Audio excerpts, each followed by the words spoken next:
Okay, so I would like to open our meeting of today, the Constitutional Affairs Committee meeting. I would like to inform you that I will inform you about the coordinators' recommendations of this morning later on towards the end of the meeting, and I would like to start with the adoption of the agenda. There is a slight change in the agenda for today at the request of Mr. Dan Preda, so we will have, after points 3 and 4, we will have point 7 and then point 5 and 6. So point number 7, Mr. Dan Preda point, is moved after the point number 4 on the agenda. That's, if there are no other requests, no objections, I consider the agenda adopted. So we move quickly to point number 2 on the agenda, which is a hearing under the title Brexit Constitutional Challenges and Implications.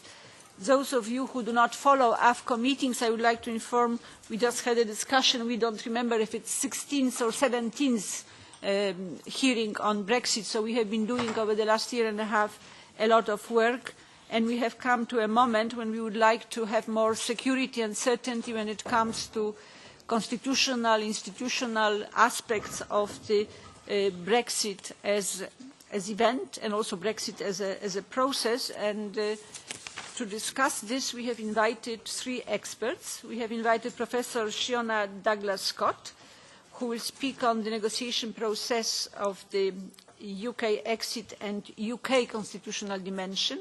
We have Professor Pete Eckhout on the scope of the withdrawal agreement, on institutional setup and the treaties, and issues related to legal certainty, enforcement and dispute settlement mechanism.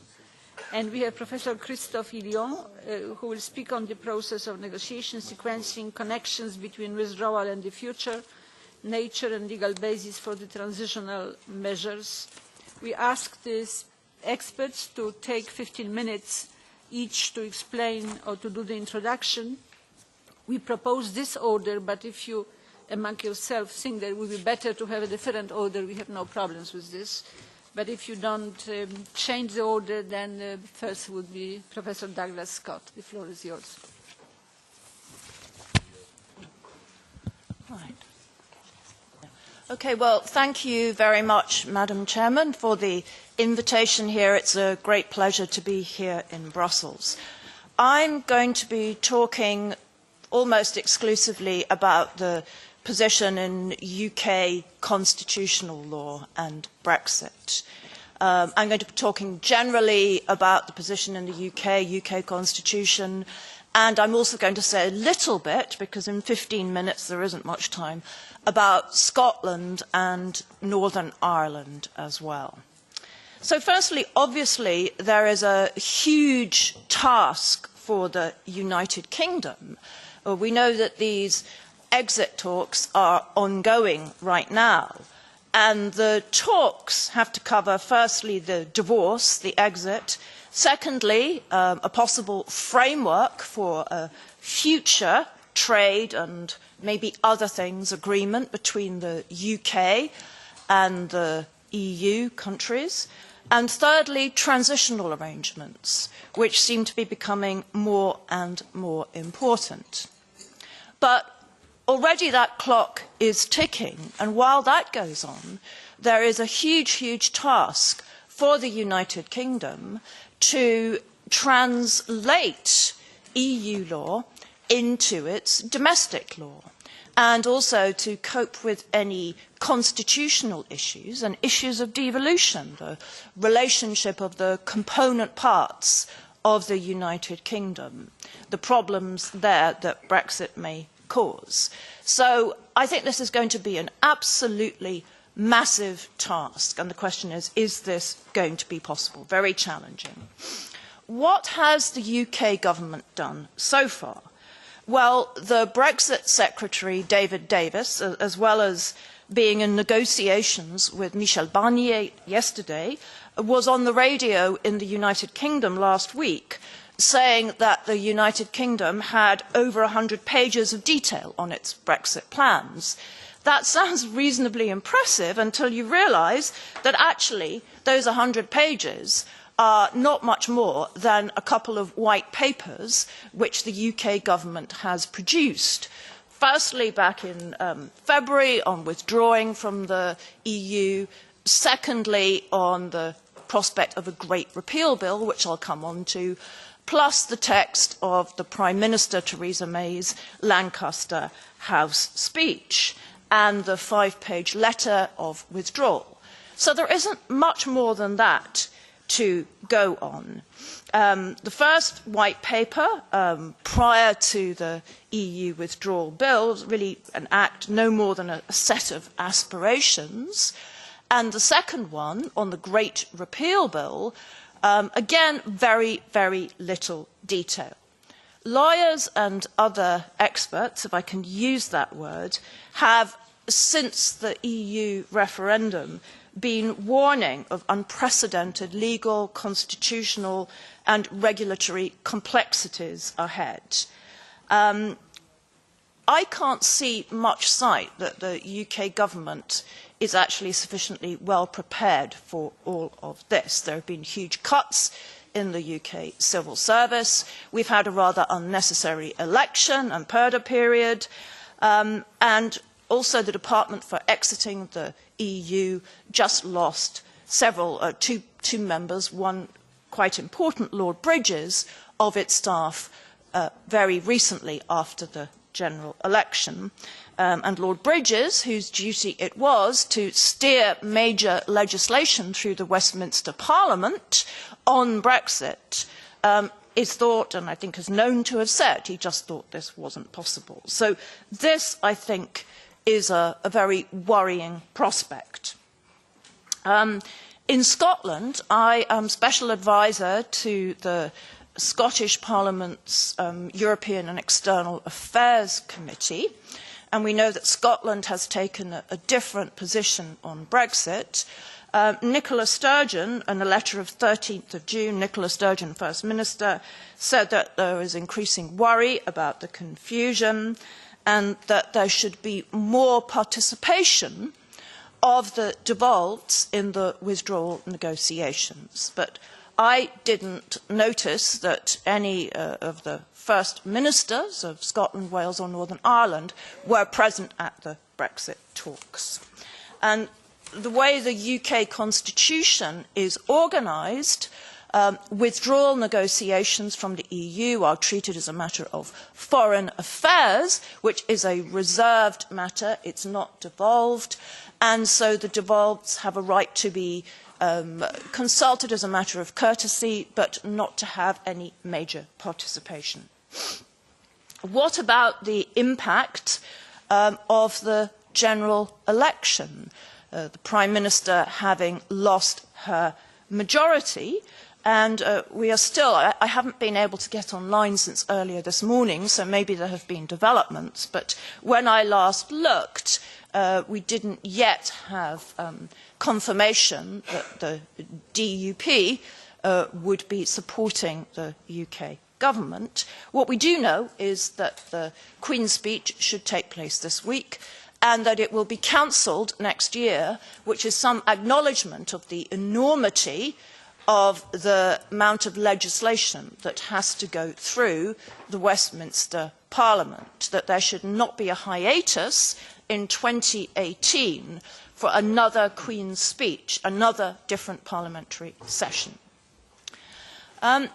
We know that there will be something called a Great Repeal Bill in order to prepare Britain for leaving the European Union. It will, of course, not be enough just for Britain to negotiate with the EU under Article 50 and to leave that way. It will also have to translate this whole process into its domestic law. Otherwise, there will be a whole series of problems for Britain. There will be gaps because a lot of EU law is directly effective, so we don't have any existing UK law on that subject. Some of it takes the form of secondary or delegated legislation, and without the European Communities Act, which took Britain, it was the gateway that took Britain into the EU in 1972. When we lose that, if it's repealed, when it's repealed, we lose all the secondary legislation. So we lose a huge amount of legislation, and we need to make preparation for that.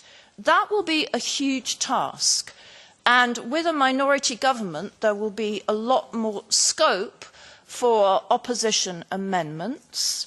Jeremy Corbyn, leader of the opposition, said last week that the Great Repeal Bill is dead. I don't believe that can be the case, because the UK government has to make preparations for how the UK domestically leaves the EU. There will have to be something, but now there will certainly be much, much greater scope for amendments to be tabled, for votes to be made, and particularly for the House of Lords, the upper house, to have greater participation. This, I think, will be particularly important in critical areas concerning rights, particularly workers' rights, social rights, of which we have derived a lot from European Union law in the UK, and the Labour Party opposition has stated that it's particularly concerned about these. But the other thing to look out for domestically will be the scope for ministers, for the executive, to bring about changes, repeals, amendments of law through ministerial order. The fear is that they will be able to repeal what was EU law through ministerial order, and there will be insufficient scope for the Parliament, for the UK Parliament, to participate in that. And that, I think, is one thing which is being flagged up as one of the most worrying aspects of this Great Repeal Bill. So I think domestically, in terms of the whole UK, there is quite a lot to be worried about. Just a little bit now to finish off about Scotland and Northern Ireland, both of which nations, of course, voted to remain in the EU. Scotland by 62%. Scottish Government produced its own white paper, Scotland's Place in Europe, in December 2016, arguing for continued single market membership for the whole of the UK. And if that were not to be possible, then just for Scotland. The UK government did not appear to address this proposal because the Prime Minister, in her Lancaster House speech, did not mention it, and since then it seems to have been rebuffed. And so this has left little space for Scotland to protect its interests on withdrawal. But there will certainly be implications for the devolution settlement, which will be of an extremely important constitutional nature. Finally, in contrast, Northern Ireland. Now, Northern Ireland, with a 56% Remain vote, in contrast, has been acknowledged by the United Kingdom government and by the EU as having unique circumstances.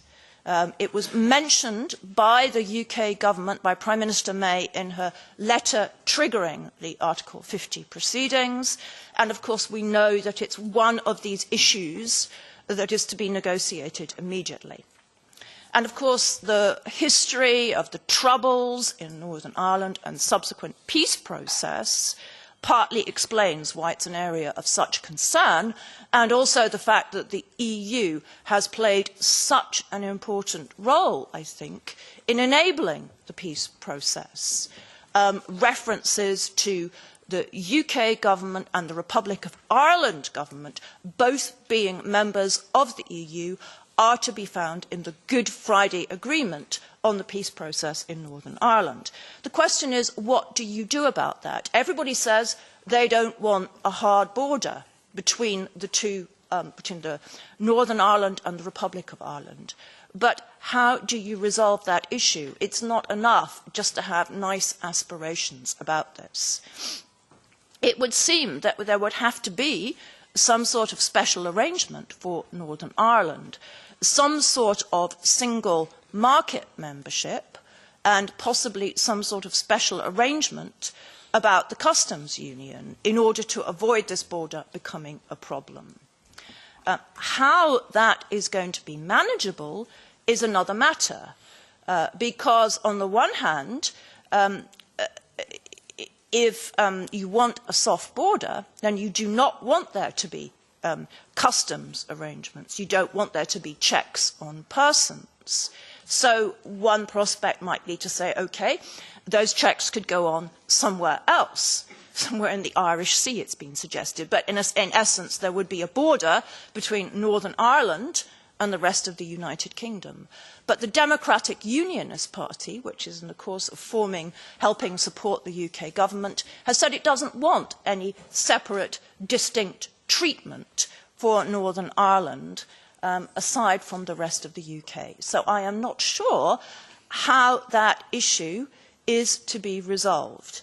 If it is resolved, then of course Scotland can then raise a claim that it's possible to make special arrangements for Northern Ireland.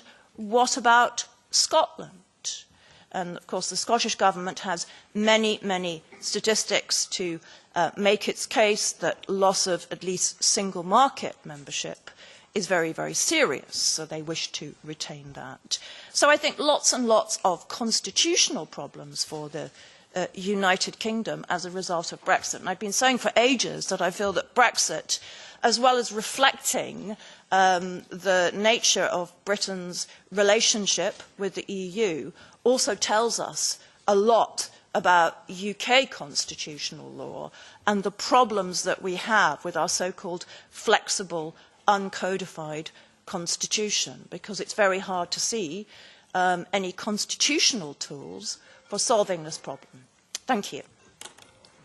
Thank you very much. Professor Pete Eckhout. Thank you very much, Madam Chair, for the kind invitation. It's a great privilege to be able to be here again at the Parliament and to say a few words about Brexit. I've prepared some slides, which I'm not sure they're on the screen as yet, but at any rate, I've been asked to speak about sort of generally three questions, namely the scope of the withdrawal agreement, the role of the different institutions in the withdrawal negotiations, and questions of legal certainty and enforcement of a withdrawal agreement and dispute settlement. That's better. What I'm going to say is to a large degree based on research which I've undertaken with a colleague and has resulted in a paper which has just been published in Common Market Law Review. This is with Dr. Eleni Franțiu. For anyone who cares to look at that, it's a paper on the interpretation of Article 50 from a constitutionalist perspective, and which tries to analyze different dimensions of the process. So first about the scope of the withdrawal agreement, which actually Article 50 hardly defines. It talks about an agreement on withdrawal, taking account of the framework of future relations without saying anything more about this. I'm sure you're all familiar with the now published negotiating directives, which indicate that what is going to be in the withdrawal agreement are those matters which are strictly necessary for the purpose of withdrawal, that this is a horizontal competence which cuts across the different fields of EU law, and that the withdrawal agreement should have no effect on the distribution of competences between the European Union and the Member States. And of course, there's a general distinction which is made between the withdrawal agreement and any agreement on the future relations, be it a pure trade agreement or be it a sort of single market agreement or an association agreement. Those two are distinguished. Now, it's actually my view that the closer one looks at that distinction, the more precarious it becomes. Particularly, I think that to say that the withdrawal agreement is really only about sort of legacy or divorce issues, to use that term, sort of breaks down when you start analysing it. Of course, the withdrawal agreement will itself enter into force at the point at which the United Kingdom leaves the European Union. It cannot enter into force before that point in time. So in a sense, it also regulates the future relationship. It regulates the relationship between the United Kingdom and the European Union at the point where the United Kingdom becomes a third country. I've heard the view that the withdrawal agreement is a special kind of agreement, really has to be distinguished, and the competence which is conferred by Article 50 has to be distinguished from, for example, the competence to conduct a common commercial policy and to conclude a trade agreement, because a trade agreement can only be concluded with a third country. But I really do not see much of a difference with the withdrawal agreement, because that is also predicated on the United Kingdom becoming a third country. To illustrate that a little bit further, we know what the European Union intends to be covered in the withdrawal agreement. For example, the rights of EU citizens presently living in the United Kingdom, such as myself, I feel quite involved, and the rights of UK citizens living in the European Union. And one could sort of bundle that under the term acquired rights. But one could think of many more acquired rights. Imagine a United States bank which has set up a subsidiary in London from which it services the European financial market. That bank could also say that it has set itself up at a time when the United Kingdom was part of the single market, and that it has acquired rights which it should be able to continue to exercise. So actually, I think there is quite a lot of room for manoeuvre in terms of what a withdrawal agreement could actually regulate. I know that the official European Union position is really to distinguish between the arrangements for withdrawal and regulating the future relationship, and that, of course, if as a political position is maintained, will be what we will see in future if the United Kingdom agrees. But I've always felt that there actually is room for combining both withdrawal and the future relationship, and that the terms of Article 50, by simply speaking about withdrawal, actually leave quite a lot of scope for regulating the future relationship. So, for example, anything which continues the current cooperation, the current sort of framework for cooperation between the United Kingdom and the rest of the EU, as a member state, of course, but imagine that, for example, the United Kingdom remains in Europol, or that it continues to be part of the European arrest warrant, so policies which are continued, I don't see why they could not be part also of one single negotiation and one single agreement. I would concede, of course, that you cannot, on the terms of Article 50, negotiate the full future relationship, because the terms seem to make it quite clear that there is some distinction to be drawn there between withdrawal issues and future relations. But of course, we have experience in European Union law with international agreements with more than one legal basis. And so one of the quite unconventional ideas we have at present is that it should be possible at the end of the day to do an all-in-one agreement with, for example, as a legal basis, Article 50 and the competence in the field of common commercial policy, or if the desire is to have a sort of wider, broader cooperation between the United Kingdom and the European Union, then it could be the legal basis for association agreements, which could be used together with Article 50. But that's, of course, not what is in the current negotiating directives, which focus essentially on acquired rights, on financial issues, and on some issues like goods which are on the market. But I can see how all of that might evolve in the course of the negotiations, or could evolve, and I think the law would not resist that. In terms of the involvement of the institutions, I'm not going to say much about the role of the Commission and the Council in these negotiations, which is a fairly standard setup, which we know from other fields as well.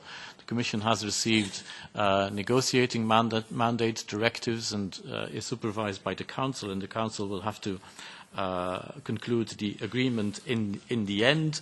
In these premises, of course, the role of the European Parliament may be of some interest and concern. I've noted that the Parliament as such is not regarded as a co-negotiator in the Brexit negotiations. I'm sure, of course, that the view of the Parliament is represented in these negotiations. What I'd be particularly interested in is the role of Parliament at the end of the whole process, once there is an agreement. And in the paper we've published, we actually argue that, and that would work also on the UK side, that one cannot say that the consent of the European Parliament, which is required for the adoption of the withdrawal agreement, is a real consent if the product is a take it or leave it product, and if the result of the refusal of consent to that agreement would be for the United Kingdom to crash out of the European Union without a deal. Of course, we have the 2-year deadline, but I do feel as an EU lawyer that the world takes the text there and the exact provisions of Article 50 perhaps from time to time a bit too seriously. We would argue that a constitutionalist reading of Article 50 very much supports the idea that the European Union should always strive to have an agreement with the exiting member state rather than to have no agreement, that is as such almost a constitutional requirement. Obviously, if the exiting state doesn't want an agreement, there's nothing that can be done. But if an agreement has been negotiated and it comes before this Parliament, and there are certain objections to certain parts of that agreement, even with the deadline looming, I think there should be an opportunity for the negotiators to go back to the negotiating table and bring back a new agreement which could earn the consent of the Parliament. Because the European Union is based on democratic principles. It's in the Treaty on European Union. And I think this is a really unique agreement because of the 2-year deadline. If Parliament refuses its consent, as it has done in the past, to certain international agreements, nothing really happens because the agreement just doesn't come into force, and it can be renegotiated by the Commission to, as it has done in some cases, to sort of take account of Parliament's concerns, and it then comes back to Parliament. In this case, it looks quite different with the 2-year deadline, which would mean the United Kingdom crashing out without a deal. So, and in fact, on the UK side also, I would argue that UK constitutional law has now sort of clarified in the Miller judgment means that Parliament needs to finally agree to an exit agreement. And maybe also a word about the role of the European, or the potential role of the European Court of Justice, which raises actually, in a sense, similar issues. I see no reason why it would not be possible for any member state or this institution or the Commission or the Council to ask for an opinion of the European Court of Justice, an avis on the compatibility of the agreement with the treaties. The current position, legal position, is that these requests for an opinion do not have suspensive effect. The Court has never accepted that they do, but I think there would be an obligation, in fact, on the other institutions and on the United Kingdom to actually wait for the opinion of the Court before proceeding with finalising that particular agreement. A couple of words on legal certainty, enforcement, dispute settlement under a withdrawal agreement. In terms of creating legal certainty, obviously at the point that the withdrawal agreement enters into force, by definition the United Kingdom is a third country and the treaties will no longer apply to it, otherwise it's not an Article 50 agreement. For that agreement to actually create effect within the law of the United Kingdom, it would have to be incorporated in United Kingdom legislation. And I read from time to time about concerns raised within the European Union about respect for the terms of a withdrawal agreement, but I have to say that if incorporated in domestic legislation, the courts in the United Kingdom would definitely uphold the terms of such an agreement. I think to create legal certainty, and I'm thinking particularly of the issue of rights of citizens on both sides. On the EU side, I think it would be useful for that agreement to have direct effect in the EU legal order, which would mean that it can be enforced before any court or tribunal in any member state as directly effective law, and it would be useful for that to be clarified in the agreement itself.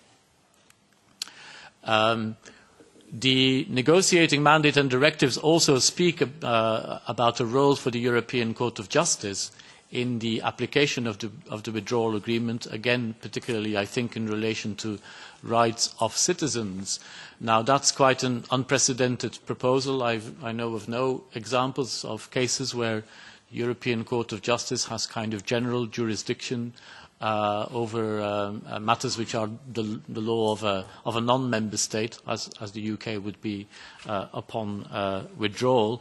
And I also really wonder how this would work in practice if the idea is to ensure that people like me in the United Kingdom are guaranteed their rights and have an opportunity to go to the European Court of Justice.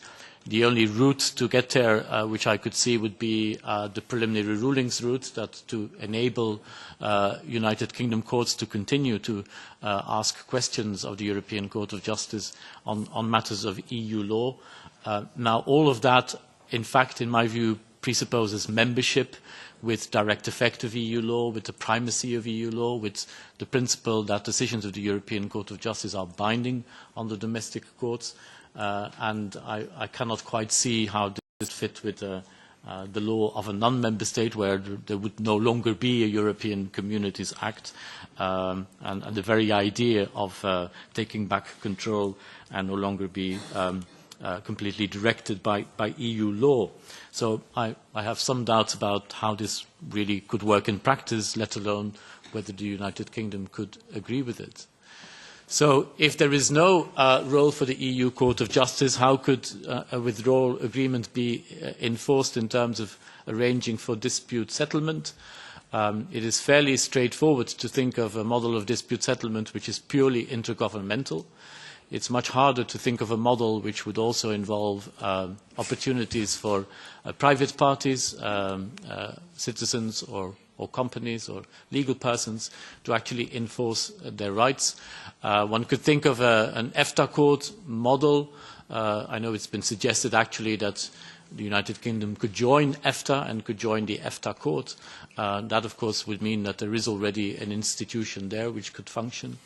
To take that simply as a model, I'm not sure how it would work because, of course, the EFTA court has more than one judge and one can't just have a UK judge. And the EFTA court has been created as a result of case law of the European Court of Justice, which clarified that it was not possible to have an EEA court with judges from the European Court of Justice on the one hand and judges from the EEA states on the other. So the EFTA court model is one which is a sort of purely external one. Also, preliminary rulings, it's possible for the EFTA court to reply to preliminary rulings. Again, how would that work with sort of a dedicated court created for purposes of litigating or deciding on litigation under the withdrawal agreement? I'm not sure. And we've got a very big obstacle generally nowadays with any forms, any sort of EU participation in forms of international dispute settlement, which is the principle of the autonomy of European Union law, which the European Court of Justice emphasizes very heavily in recent case law, not only, but mainly in the opinion on accession to the European Convention on Human Rights. which seems to establish a principle with which I in fact don't agree, but it's the principle which the court has established, a principle that actually no international dispute settlement body or tribunal should have a capacity to interpret EU law. Now, if we're going to have a withdrawal agreement which, for example, with respect to rights of EU citizens in the United Kingdom, wishes to maintain current rights under EU law, which is what the negotiating directives provide for, to keep those rights as much as possible, unavoidably, of course, any tribunal or court would have to look at how to interpret EU law in order to apply such an agreement. So whether that would pass the blessing of the European Court of Justice, I'm really not sure with this broad concept of autonomy of EU law. So there are many difficult questions, I think, also with the future trade relationship to think of a model of how disputes could be regulated. Thank you very much. Thank you very much. Christophe Yvion.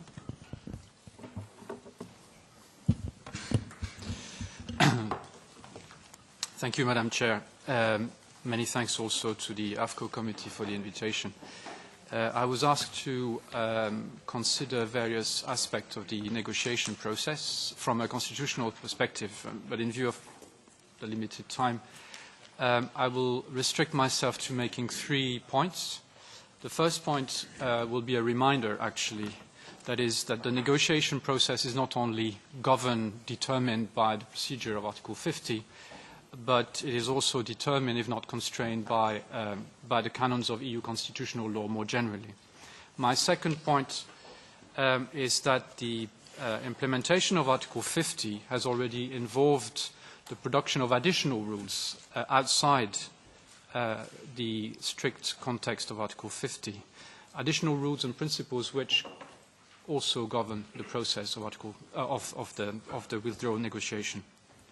The sequencing of the negotiation is one, and the possible establishment of transitional arrangement is another one, another example of these additional rules. And these additional rules, the emerging EU withdrawal law, if you like, raise the question of compatibility with the terms of Article 50.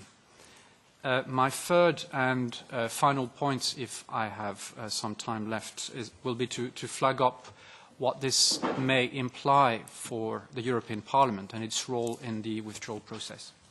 So let me begin by recalling the significance of EU constitutional law for the conduct of these negotiations. As we know, Article 50 establishes essentially two core elements for these negotiations. The first is the purpose of these negotiations. Namely to agree on the arrangement for the withdrawal, taking account of the framework for the future relationship of the withdrawing state with the EU. That's what Article 50 says. The purpose is, therefore, at least in my humble view, not to formally agree on a post-exit agreement. And this, in my view, again, is the position rightly taken by the EU and from what I understood yesterday, to some extent at least by the British delegation too.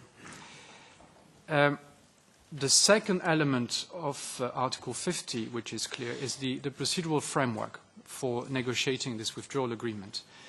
Article 50 makes it clear that the negotiations are in the hands of EU institutions. So in contrast to the accession process, which is in the hands of member states, at least formally speaking, the withdrawal process is driven in its negotiating part by the EU and not the member state. Now, by involving the EU institutions in a community-like procedure, if you look at the institutional details, you will see that qualified majority voting is used by the Council for concluding the agreement. The consent of the European Parliament is required. The Court of Justice may have a role. This community-like procedure and the involvement of the institutions indicates that the withdrawal procedure is firmly embedded in the EU constitutional framework. This means that the withdrawal process and the negotiations in particular are to be conducted not only in the light of Article 50, but also in observance of EU constitutional law canons more generally. And this has various implications. Let me just flag up a few. The first is that the negotiations must be conducted in full observance of the general rules governing the EU institutional framework.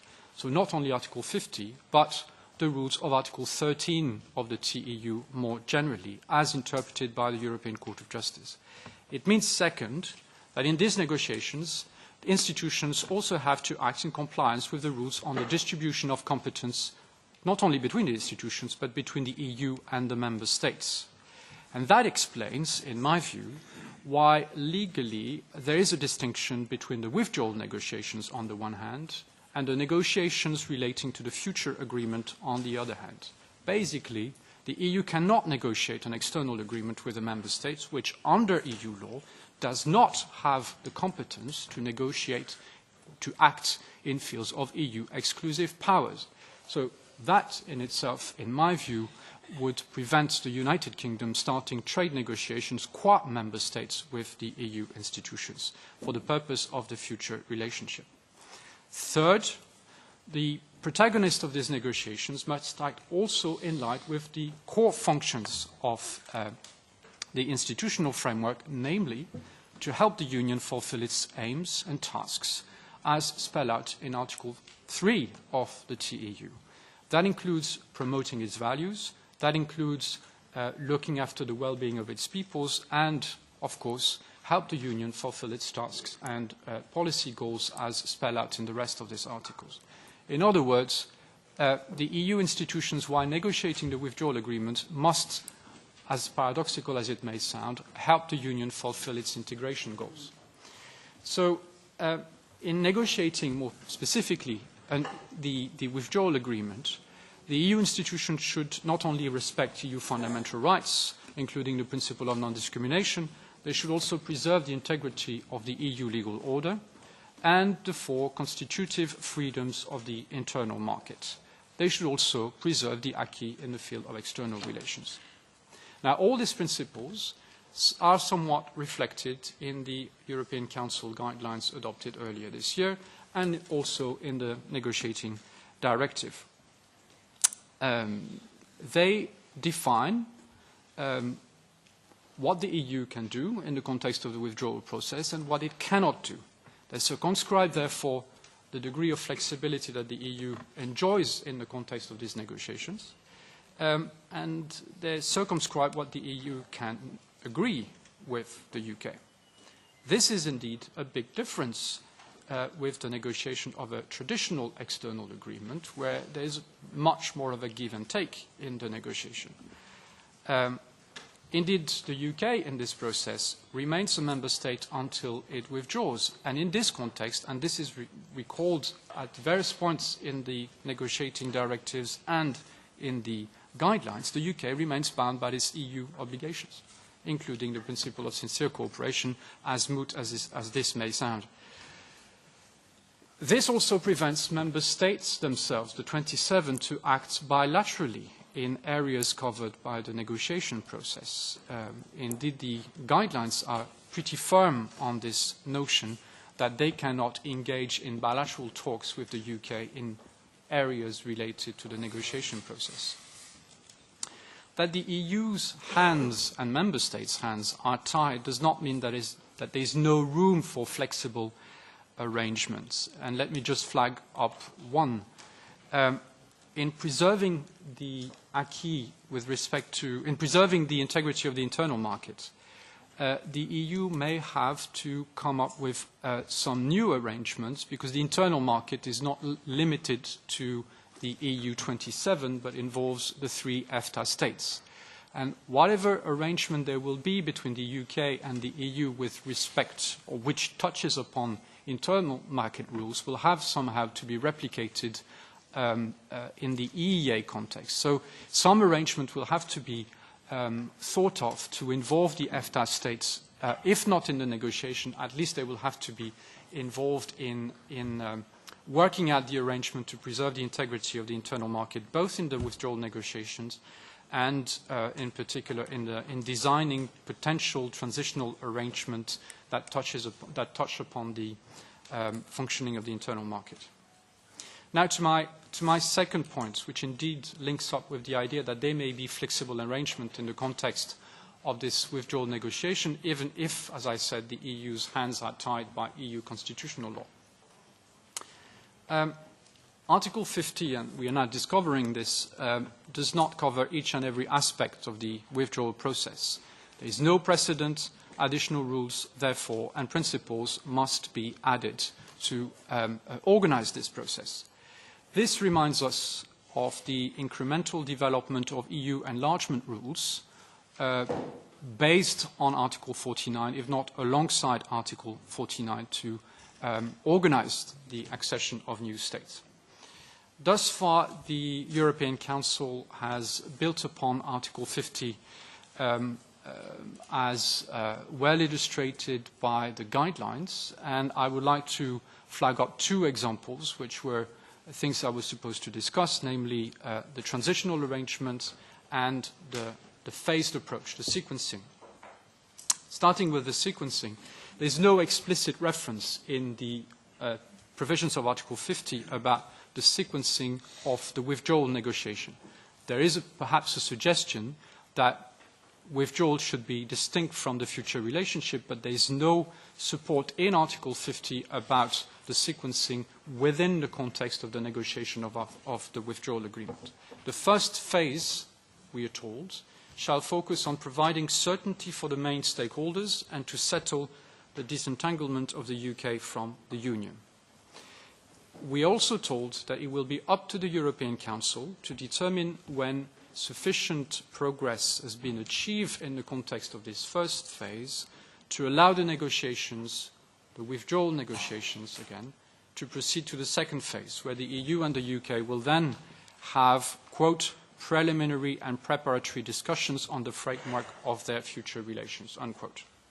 So, as in the enlargement process, what we're witnessing is the introduction of conditionality in the withdrawal negotiations.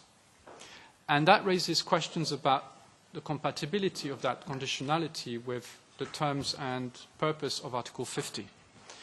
In particular, the guidelines do not elaborate on what sufficient progress actually means or entails.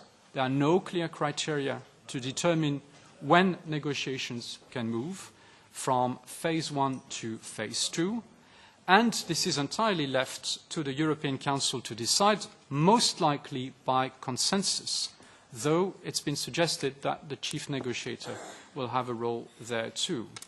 Now, if there is disagreement among the member states, and it just takes one, that there is sufficient progress in the context of phase 1, then that might stall the process of the negotiation of the withdrawal agreement. In other words, it will basically restore some kind of veto right for the member states in a process which, as I said earlier, was deemed to be very much a community-based process involving a very integrated institutional framework. Now, as much as there may be good reasons for the EU to have this phased approach, first we settled the priority subjects which Pete has recalled. This phased approach would need to be, in my view, elaborated so as to indicate what criteria are going to be used, and perhaps establish that a member state cannot stall the process by hijacking it for domestic purposes, as it has happened so many times recently in the enlargement context. So the institutional balance of Article 50 will have to be respected, even if the implication of this phase approach might have the effect of somewhat changing the institutional balance originally foreseen in Article 50. Then a few remarks on the transitional arrangement. These, we are told, would be negotiated in the context of the second phase, based on a new set of negotiating directives to be proposed, I suppose, by the Commission and to be adopted by the Council. They would be envisaged, we are told, if they are in the interest of the Union and possibly to provide for bridges towards the foreseeable framework for the future relationship. Now, I would admit that there are good reasons for having, for envisaging this transitional arrangement. But like with the phased approach, their introduction might raise legal questions, notably in relation to Article 50.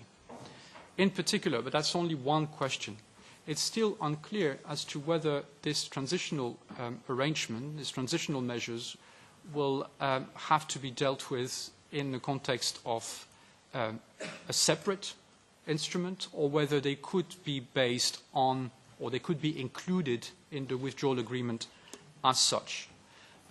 My view, my humble view, is that they could and should be included in the withdrawal agreement as such, at least if they are crafted in such a way as to be necessary for the purpose of withdrawal. That is to say, if they are crafted as supporting the whole process of withdrawal. They could be included in the agreement because then they would become ancillary to the main purpose of the agreement, which is to arrange withdrawal.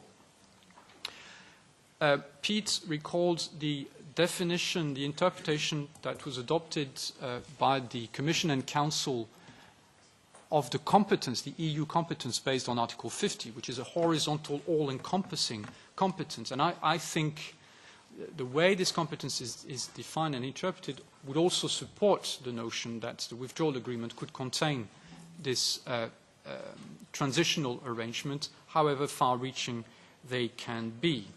But we could come back to this in the discussion about, because a lot would depend, of course, on the content and object of this transitional arrangement. One thing is clear, and that is that a transitional arrangement cannot have the purpose of anticipating the application of the future relationship.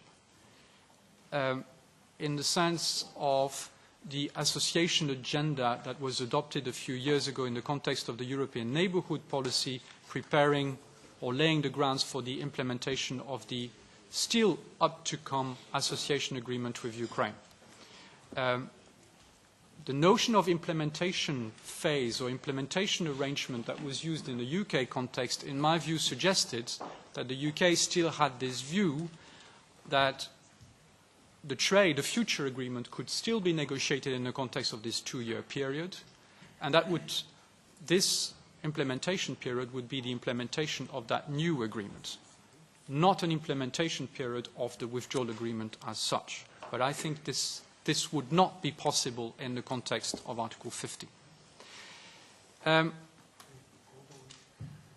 Now that brings me to my last and final points. I will just take a couple of minutes to flag up what this all means for the European Parliament.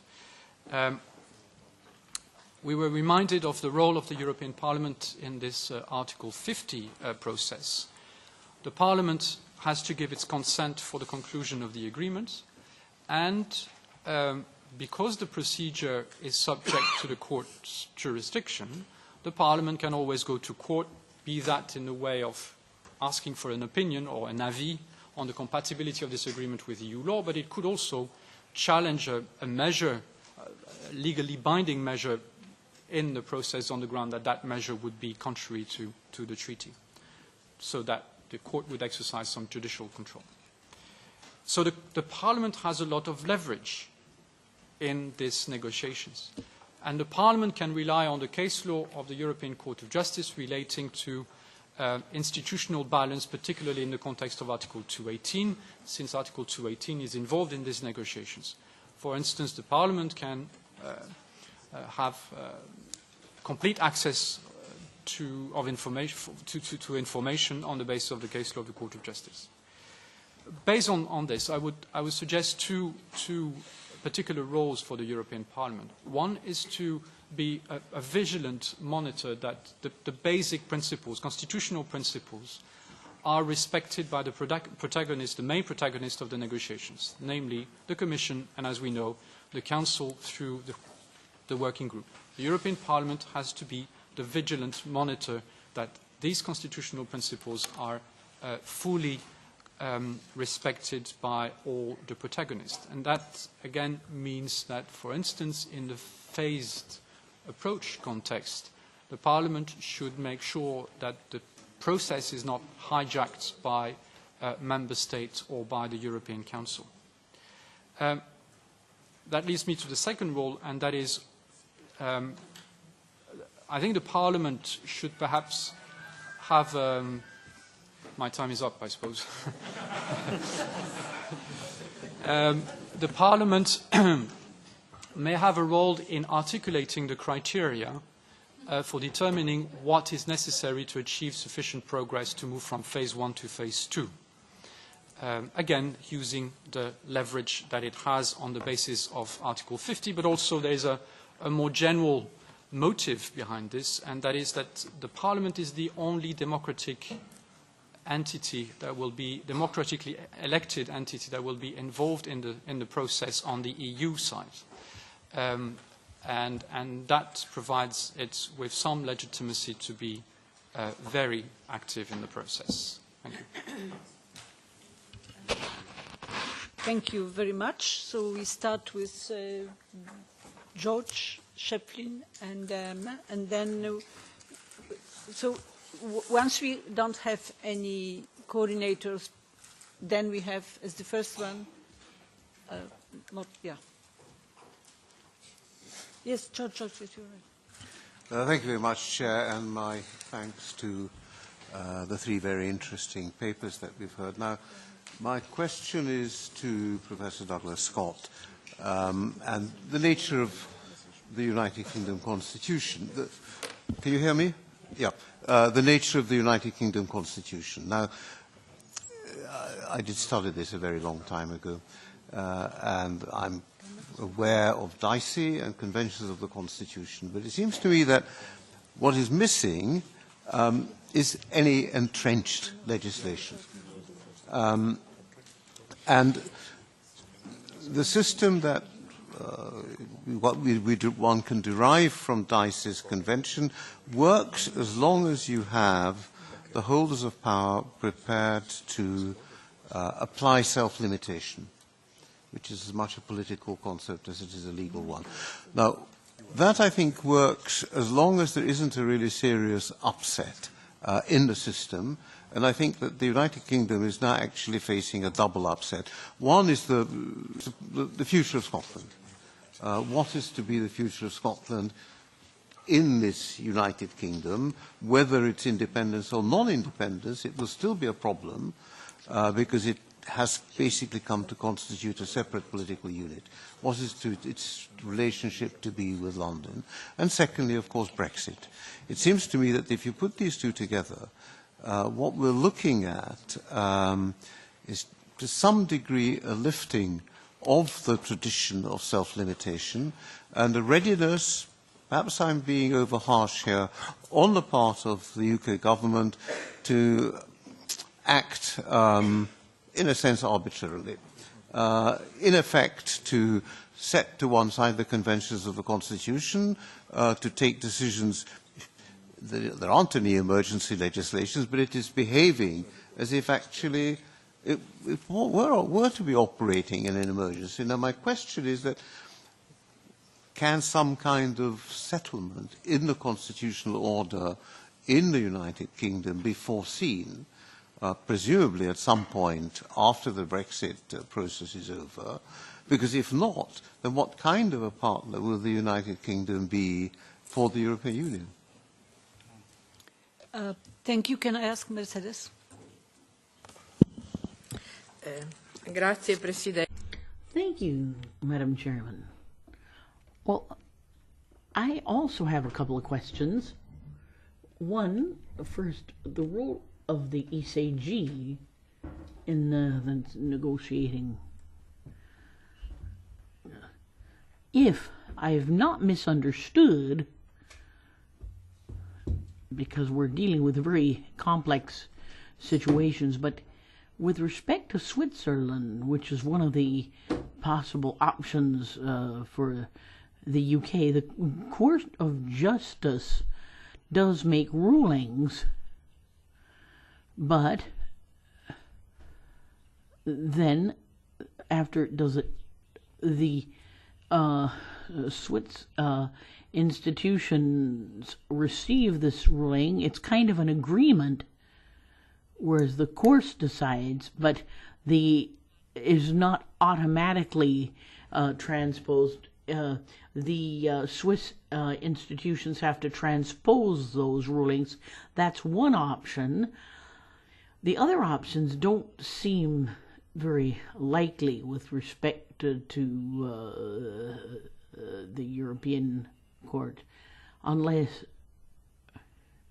we establish some kind of international treaty. That might be another option. The second question, on the other hand, concerns, well, let's say, a few of you mentioned the negotiations phase. Now, from what I have understood, the EU has proposed various negotiation phases, but this does not mean that the agreement, as Article 50 provides, will not include a withdrawal agreement and the framework for future relations, and therefore, from the voting standpoint, the vote is still carried out by qualified majority according to Article 50, because the end of the agreement will have to include that. So there won't be various voting majorities. Now, Article 50 is very clear on that. And then a very brief question as to how you interpret this transitional agreement. It seems to me, for me, what happens between the formal withdrawal and the actual future agreement, which will have a very different legal status, the timing is different. So logically speaking, I think that the transitional agreement should be more the adaptation of European legislation and having to apply European legislation up to the time that the final agreement is defined, as long as the future framework for relations is based on the effective and true participation in the single market and several European legislations. Now, if it's an individual agreement with the member state, doesn't need a transition phase. So I would like to see how you understand this to work. Is it only, is there some kind of relations framework in the agreement which would give Great Britain a different legal status to third country status? So it would be a status which would provide for them to be able to participate in a whole relay of European institutions, for example, the single market and customs agreements. I don't see which other ones we might be dealing with, but maybe in security or so. So to you, what actually would this transition agreement consist of? Dear colleagues, there are 11 colleagues who would like to speak. If we want to listen also to the answers, then we cannot speak for more than 3 minutes. So I would like to now give the floor to ECR. Mr. Ujazdowski is the third speaker. Please limit yourself to 3 minutes. Madam Chairman, colleagues, I get the impression that all of you assume that the UK Parliament will have a significant role in the negotiations. I'd like to ask you, therefore, what your predictions are. In which spheres will the UK Parliament exercise a high degree of scrutiny? To what extent is there going to be a shift in the UK Parliament's opinion in the light of the recent election result? Thank you. Thank you. For Liberals, Maite Pagazaurtundua. No, you don't want to speak. So we take the last for the coordinators, Barbara Spinelli for GUE. Well, firstly, thank you so much for those excellent explanations. Well, I might have a few questions to put. Firstly, let me say that I very much share the concerns and pessimism expressed by Professor Douglas Scott. There's no real preparation, neither from the EU side and the governmentals, the EU government, and especially the serious problems inherent to Scotland and Northern Ireland. In reality, we have a lot less than 2 years, and this is why I would like to know if, for you, in reality, time is much shorter and there's more and more likely to be a non-agreement. Now, if this depends only on the precarity of the British government, not only the lack of preparation of the European Union, which is why we agree with what the last speaker said, and then what Professor Eggwood said, that if time is short and there's a danger of a lack of an agreement, the transition agreement must be inscribed in the withdrawal agreement so that we don't have a total break, and we don't want to just let everything fall by the wayside. Now, as for citizens' rights and Northern Ireland, what is your opinion on what the Council established and what the Council has prescribed, which is the idea of proceeding based on the nothing is agreed until everything is agreed principle? This is a dictum that always puzzled me, because this means that a final agreement, an official agreement on citizens' rights, or the defense on the Good Friday Agreement, and and Ireland's right to have two nationalities, would mean that there is no agreement on this until other issues have been resolved, the financial agreement, or other issues. Now, another question I'd like to raise concerns, well, the fact that you mentioned the possibility of a type of an EFTA agreement. Now, I'd like to see EFTA actually provides for the 4 liberties or 4 freedoms, even the freedom of movement of persons. I do not think that this is what the English government wants, or at least this is what we're seeing at this time. Do you think it would be possible, just as a hypothetical situation, the idea of separating the 4 freedoms, to give 3 freedoms to the UK and give up the freedom of movement of persons? Now, I've mentioned this situation because recently this happened with certain personalities. Professor Pisani Enrica, who was an advisor to Macron, President Macron, actually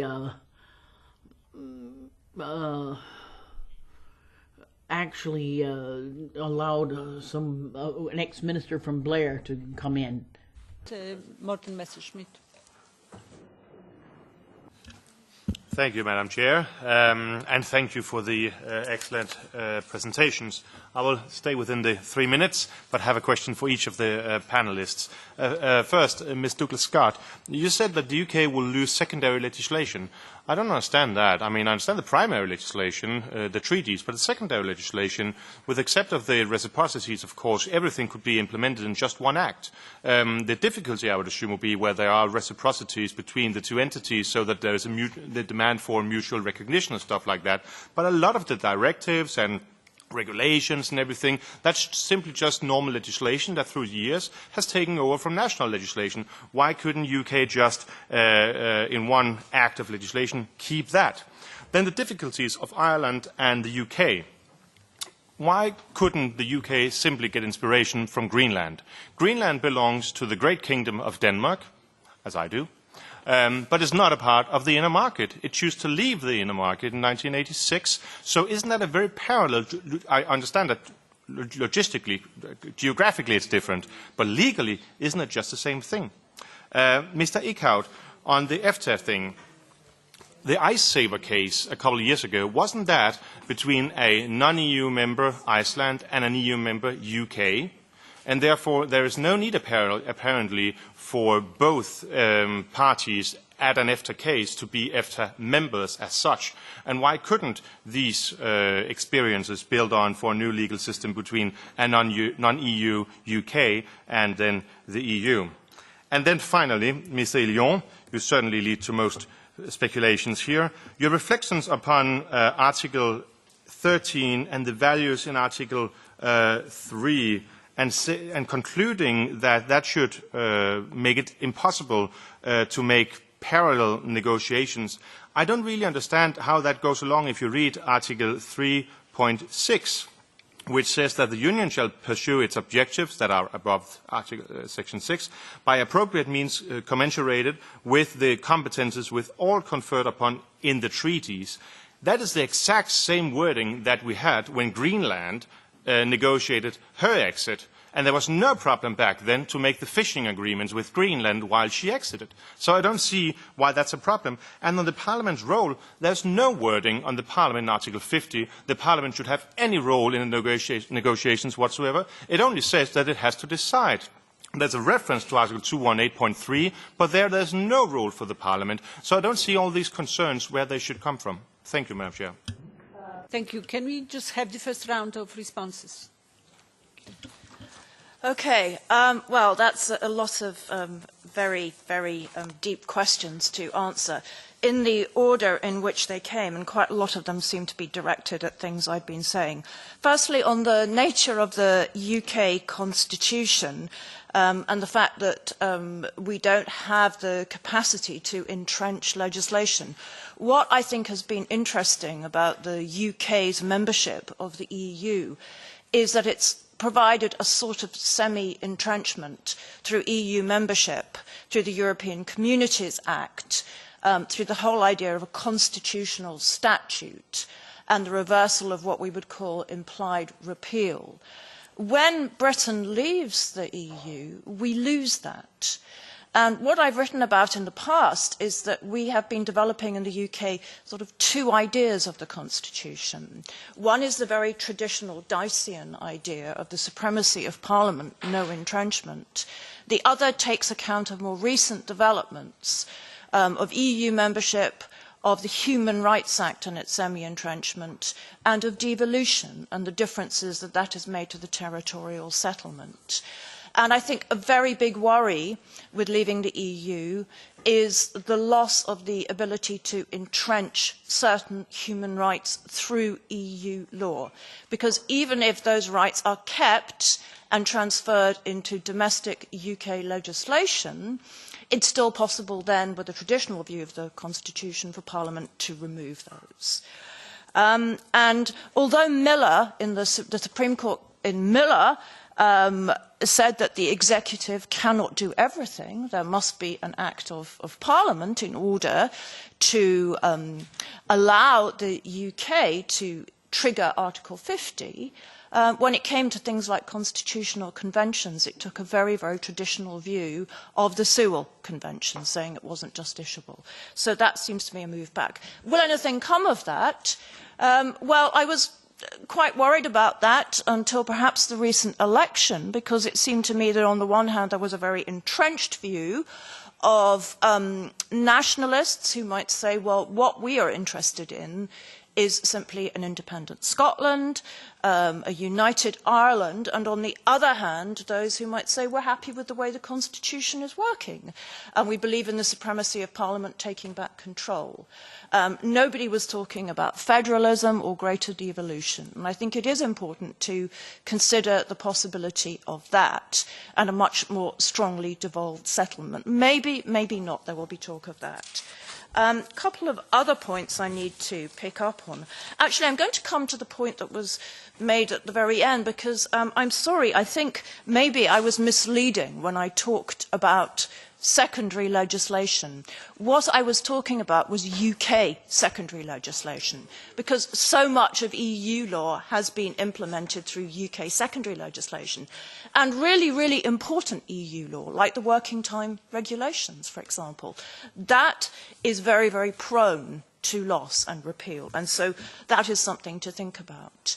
You also mentioned the Greenland situation, which in Scotland was raised many times shortly after the EU referendum in the context of the proposal of a reverse Greenland, whereby certain parts of the UK might stay within the EU and other parts, namely England and Wales, leave.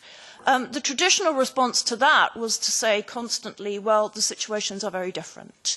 With Greenland and Denmark, the centre and control and capital remains in the EU.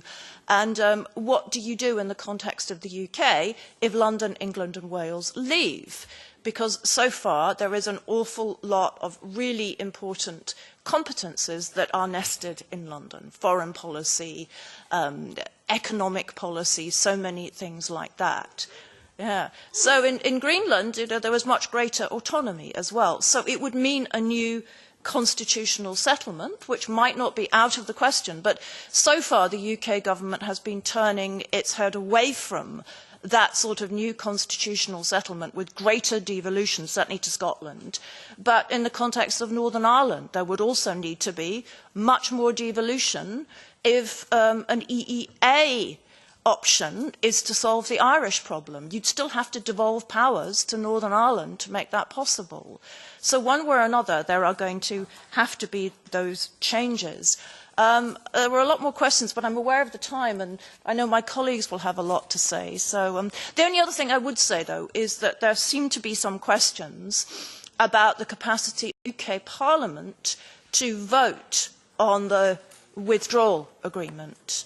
And I think that's an important point to flag up, because the UK Prime Minister said, of course, Parliament should vote, but that vote is pretty meaningless if it's an all-or-nothing thing, if it's a crashing out of the EU if you don't vote for this agreement.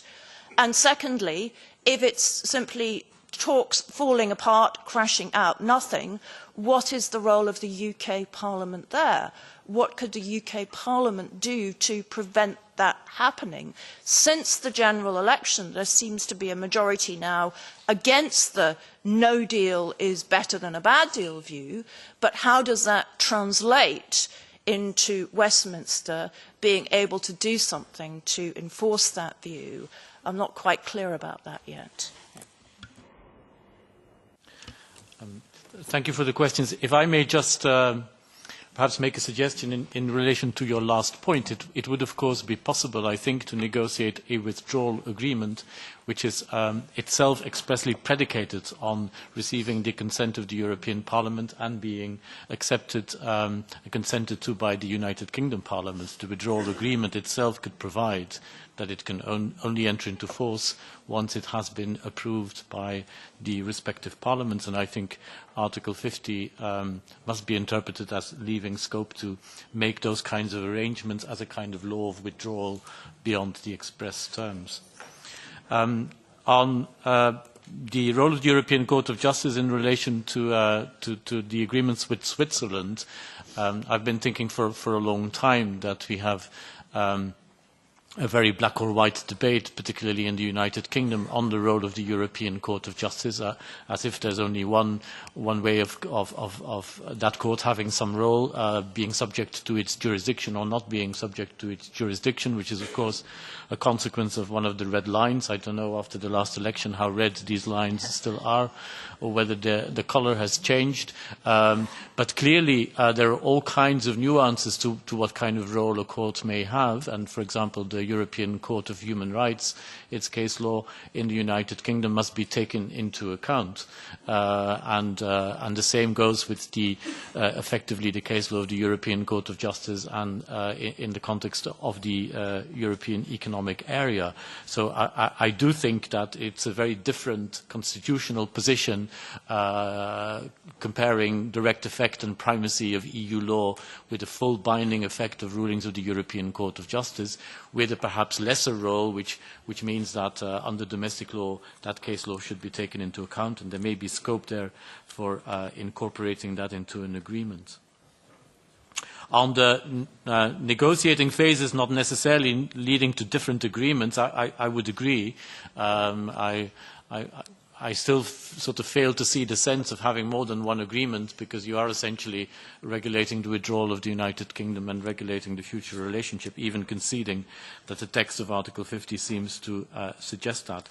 And on the transition, I didn't say anything about the transition in my prepared remarks, but that to me is really, and I think it comes out of a number of questions also, a major concern, because it's very difficult to see how in 2 years the new relationship can be fully negotiated.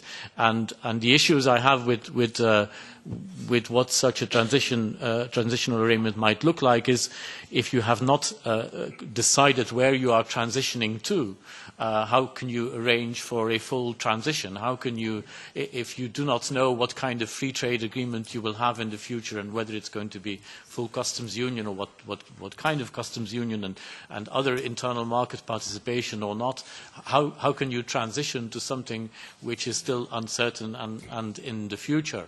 I see only two ways to transition, which would be, on the one hand, remaining a member state a little bit longer and the period of Article 50 being extended, or taking a model such as the European Economic Area, but that's quite a struggle as well, because then you will have to, if it's not the European Economic Area as such, but an agreement which might look similar to the European Economic Area. Again, that's not really a transition. It would be having a full negotiation on a full relationship. So I think that the whole transitional agreement concept is quite a precarious one. I do think that the transition, of course, should be regulated also in the withdrawal agreement.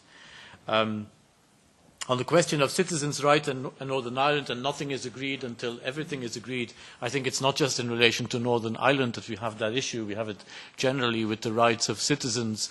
And my provost at my university, when I spoke to him about Brexit and we talked about what is an issue of great concern also to universities in the United Kingdom, because they employ so much staff from the continent, of course, and have students. When I mentioned the idea nothing is agreed until everything is agreed, he found that that was the most terrifying aspect of the negotiation. And certainly, to the extent that that could be done, to have an agreement on citizens' rights which is implemented before everything else is agreed, would really almost be indispensable in my view. Is it possible to separate the 4 freedoms, to have only 3 freedoms and not 4? As a matter of law, in terms of having an agreement with a third country which provides for only 3 freedoms and not the free movement of persons, I actually do not think, and maybe Christophe has a different view, but I do not think that there's anything in EU constitutional law which prevents this. This is rather, I think, a political concept, which as a political concept I very much understand, because if 3 freedoms and not 4 are on offer as a non-member state, and you're interested in that, why would other member states not follow suit and also try to exit the European Union? But as a matter of making arrangements with a non-member country, I think it should be possible. And on the role of a possible role for an institution like the EFTA Court, my main concern is with access directly by citizens, sort of through national courts and references to a court like that, which is not possible with the EFTA Court model from the side of the EU member states, citizens, and any issues they have with the EEA agreement within the European Union. So it's kind of only one side of the full dispute resolution picture, and the other really, I don't quite see how something like the EFTA Code would work with only one state, because unless it were accepted that we would have also EU judges on that court, and then not from the European Court of Justice, but other judges appointed by the European Union. Whether the European Court of Justice would accept such a model remains to be seen, but it's not an easy one, I think.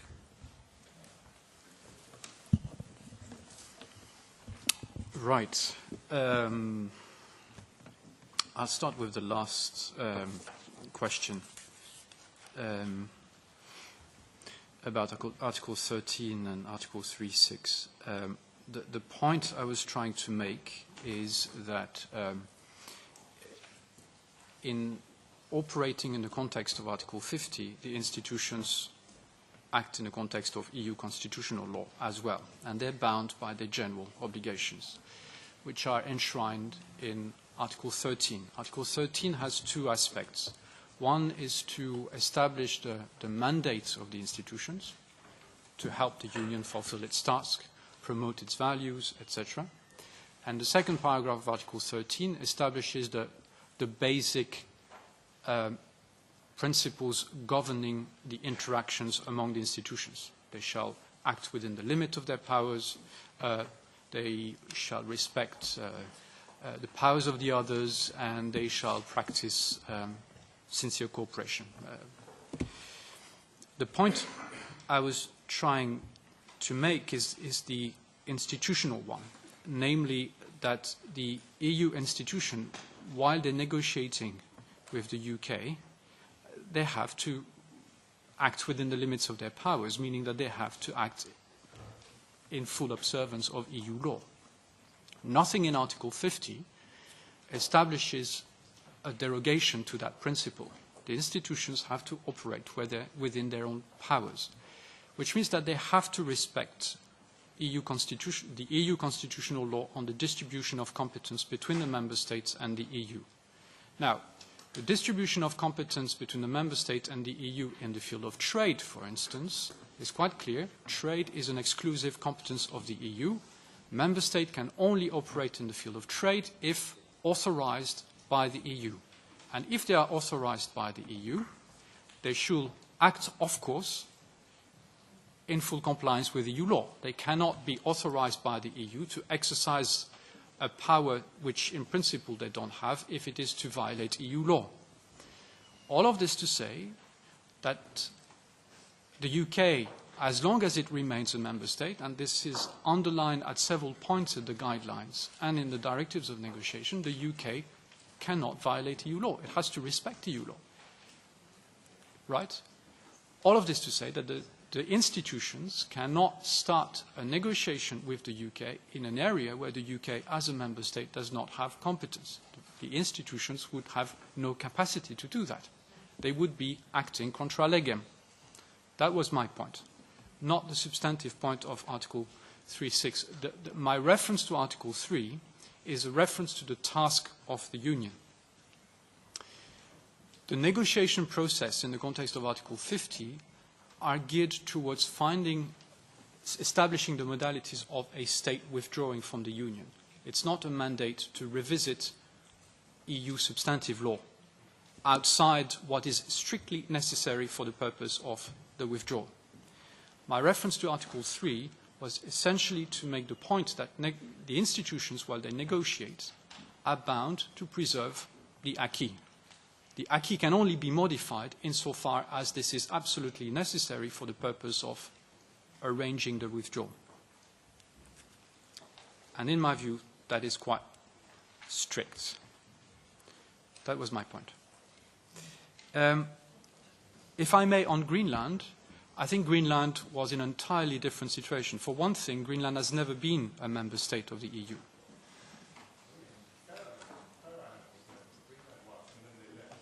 No, as part of Denmark. Greenland has never been a formal separate member state of the Union.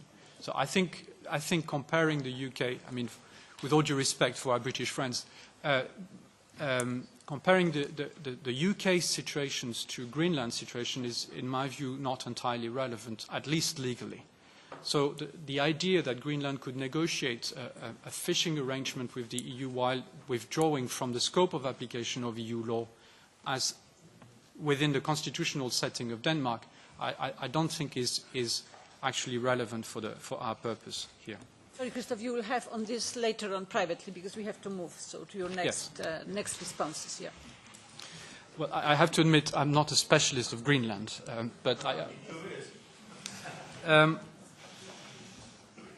on the transitional arrangement, I mean, Pete has already said quite a lot. My view is that the transitional arrangement is, at least that's my understanding, is supposed to start operating from the moment the UK would withdraw from the EU. The notion of bridging the membership situation and the future arrangement seems to be the purpose of the transitional arrangement. It is to be negotiated in the context of the second phase, which indicates that the European Council, at least, has suggested that it should be part of the withdrawal negotiations in their second phase, which in my view is a suggestion that the transitional arrangement will be included in the withdrawal agreement. And I think it makes sense not only because of the timing, but because of the endowment that the EU has on the basis of Article 50 as interpreted in the negotiating directives recently. If we were to have those transitional arrangements in a separate instrument, then the question of legal basis and of the instrument would arise, plus the question of nature, i.e., should it be mixed or not? I anticipate that some transitional arrangement might touch upon areas of EU competence that are still shared with the member states, which would defeat the whole purpose of having this separate instrument because it would not be ready in time to operate from the moment the UK would withdraw. In terms of content and purpose, I would imagine that they could be multiple. One, for sure, is the phasing out, is to make withdrawal less brutal in some areas which still have to be identified. Citizenship could be one, although there may be a different kind of approach which is not considered to be transitional. But there may be other areas where a sort of phasing out would be necessary. Whether there would be some phasing in relation to the future arrangement, I'm not sure. At least it couldn't go very far. I mean, I see your point, Pete, about not being able really to craft proper transitional arrangement if we don't know what the future agreement is. I would be more nuanced. If the parties agree that they will have an association agreement with a deep and comprehensive free trade arrangement, we have a pretty good idea of what they are going to be negotiating. Then the details will have to be negotiated in the future. But if it is indeed the agreement between the two parties in the second phase of the negotiation of the withdrawal agreement that there will be a free trade area, that there will be an association agreement, the purpose of the transitional arrangement seems logical, which is to prevent the re-emergence of trade obstacles which will have to be taken out again once the free trade agreement finally is concluded and enters into force. So this is where I can see the phasing in.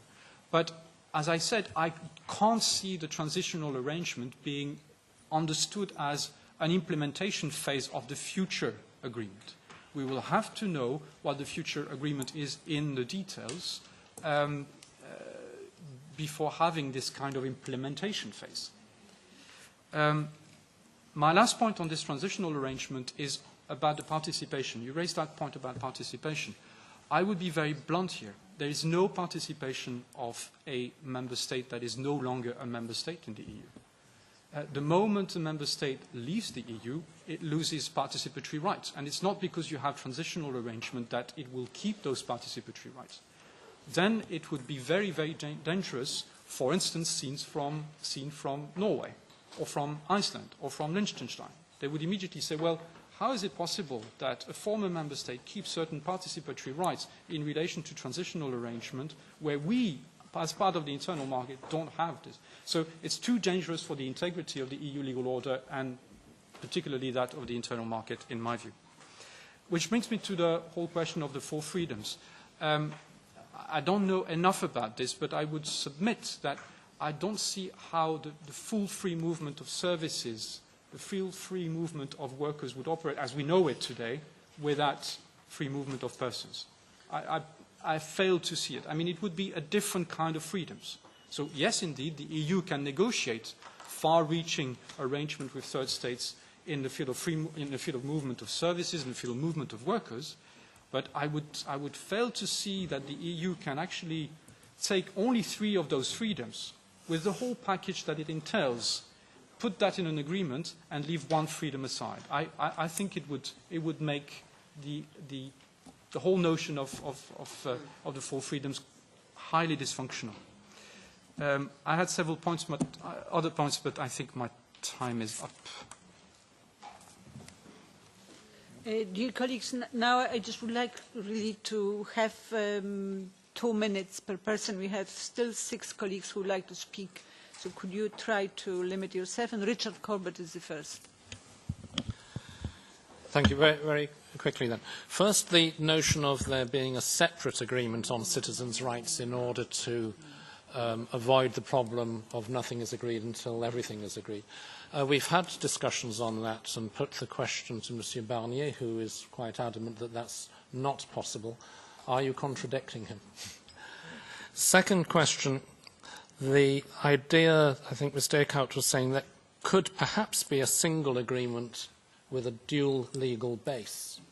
But if there is a dual legal base, surely the ratification of that agreement, its approval, will involve both aspects, involving, therefore, the approval of every national parliament of the Article 50 aspect of it as well, which would surely be highly problematic. Third question, the role of the European Court of Justice if the Parliament or a member state, come to that, challenges the agreement on the ground that it is not compatible with the treaty or indeed with the Charter of Rights. Did I understand you correctly to say that that would not have a suspensive effect, that challenge? Surely it would have to, and the court would have to stop the clock while it considered the case. And fourth question, in light of all this, is there not actually a risk that the negotiations head to, shall we say, a minimal divorce that settles only very few things, the minimum necessary, and leaves everything else to the future framework, and as a transitional clause says the status quo remains for the next 3 years, 4 years, 5 years, while we do all that? Is that possible? And does that not, would you not agree that poses huge problems of democracy, because the European Parliament and indeed the British Parliament would be ratifying an agreement where none of the issues, the big issues, are yet solved. They're all postponed. Thank you. Mr. Flanagan left, or am I blind? He's not here anymore. So Martina Anderson. I want to thank all 3 of you for your presentation, and I would be very interested if each of you could share those with us, please. Particularly, I want to talk to Professor Douglas Scott. I was very interested listening to a lot of what you had to say, because Brexit undermines the Good Friday Agreement. And given that the intended power grab from the Conservative government has failed, and the DUP's position has been to copper fasten partition, and we heard from one of their MPs at the weekend tell us about the need for a hard border. So I'm particularly interested in the fact that, given that the Good Friday Agreement is an international agreement and it's lodged at the United Nations, and we have 2 member states as co-guarantor of that agreement, then the British government, despite it supposed to be acting with rigorous impartiality, not that it has ever done so, with regards to the North, but it's certainly demonstrating within its cosy relationship now that it's going to embark on with the DUP, that it certainly will not be exercising such rigorous impartiality. So I'm looking to understand Article 3.5 of the treaty, that states that the EU will not facilitate the violations of international law. And given that the Good Friday Agreement is an international agreement that's lodged at the United Nations, I refer to that Article 3.5 as well as Article 8, that states that the EU can establish a special relations with a neighbouring area. And therefore, I think that the case that we have made for designated special status within the EU for the North to remain within the EU is the only credible alternative to the Brexit disaster and the implications that Brexit will have, particularly for the people of Ireland and especially for the people of the North of Ireland, and the damage that it would do to the Good Friday Agreement. I could ask more, but I'll try and respect the time that you allocated. Thank you very much. Mr. Tannock, please. Thank you, Madam President. Well, I'm speaking entirely as a London MEP, not for my party, and particularly for the 1 million EU citizens I represent, including the academic from my old college, UCL. And I like to say that 15% of UK academics are actually EU citizens, so they are 3 times overrepresented in academia. First of all, just a remark on the British Constitution. The Salisbury Convention, which ties the hands of the House of Lords, is a very interesting question whether they are now bound by any of the manifestos of the parties entering the general election, and whether they can actually refuse to, as it were, push the government's programme through, particularly the Great Repeal Act, which would maintain regulatory convergence on the moment of exit, and then subsequently, Mr Messerschmidt, there will be the divergence which will have to be managed if we are to stay close to the single market. My 2 questions are one to do with acquired rights and the right of EU citizens' rights to vote in local and regional elections, so important as it were, for them having a voice, albeit a limited one. It was very clear to me, having represented London for 18 years, that because they have no voice in national elections, MPs aren't really interested in what they have to say politically, but of course local councillors are, the Stormont Assembly will be, the Scottish Assembly will be, because they have a vote.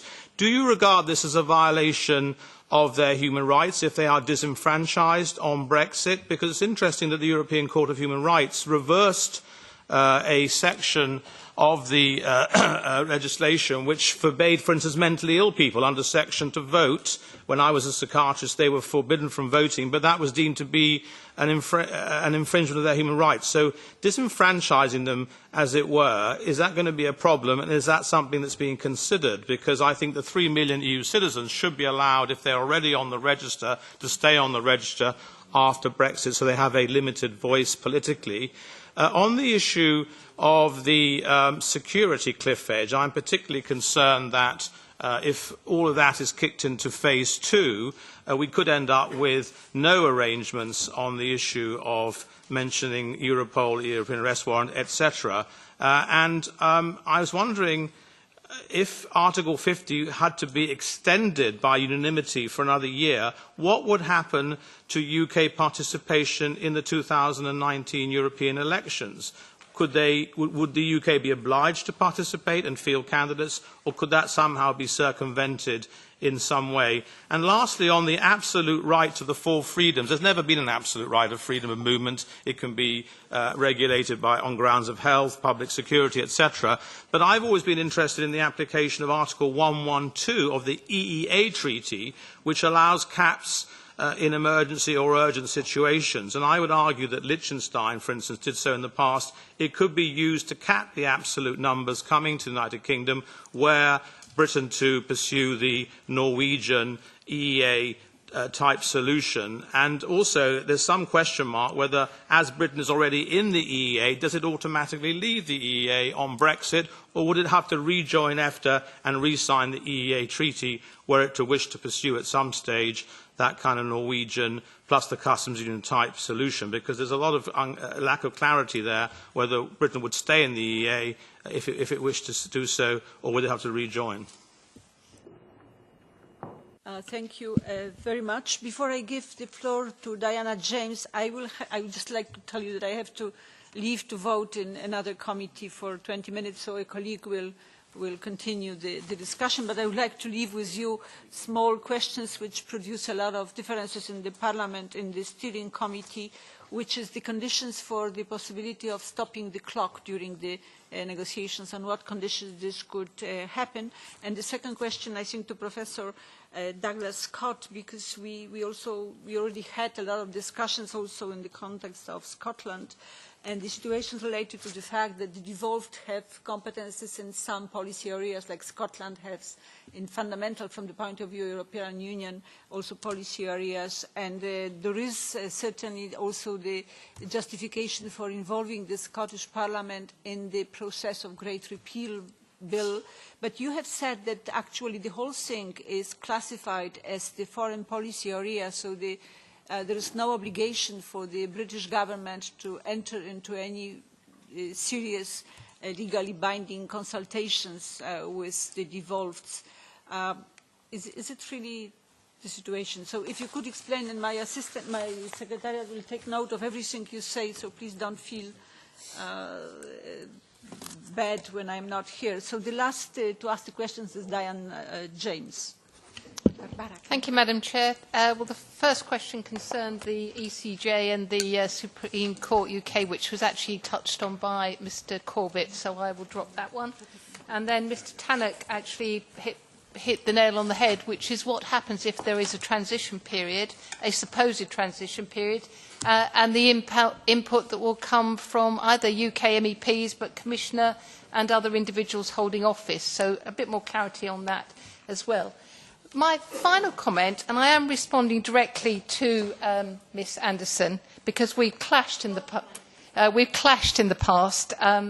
But can I just ask, if we have a cohort of MPs in the United Kingdom that could have input to the Brexit negotiation, but don't take up their place at Westminster, is there anything within the EU Constitution that could actually force them to do so?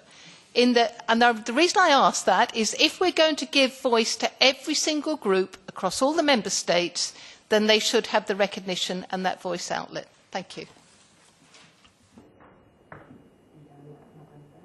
If you like, I'll answer that.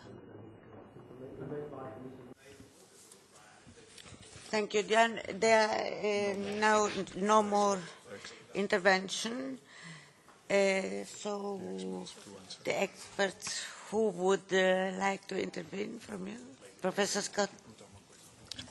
Okay.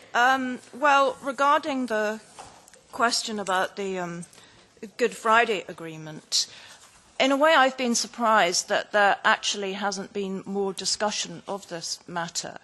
From the UK position, what tends to have been said is that the Good Friday Agreement provides a context but doesn't require EU membership for it to be carried out. Now, that might be disputable, but it strikes me that if any action is to be taken, it should be taken by the Republic of Ireland. And the Republic of Ireland so far has not shown itself very willing to do that. So I would say it would be up to them. I don't expect anything from the UK. Regarding EU citizens and acquired rights, it is, I think, very interesting how how small, really, the provision of acquired rights is. I mean, I did some research on this a year ago and was amazed how little protection international law and EU law actually offers to citizens' acquired rights. And that is actually contrary to some of the messages that were given out before, during the EU referendum campaign in the UK. I think it's important to remember we're not just talking about EU nationals in the UK, UK nationals in the EU, but also the many, many UK nationals who are losing their citizenship. And I would like to see more action being taken legally to try and enforce that. It's been disappointing that there has been not a great deal of that. The point that was made by Madam Chairman about Scotland and devolution, I will address.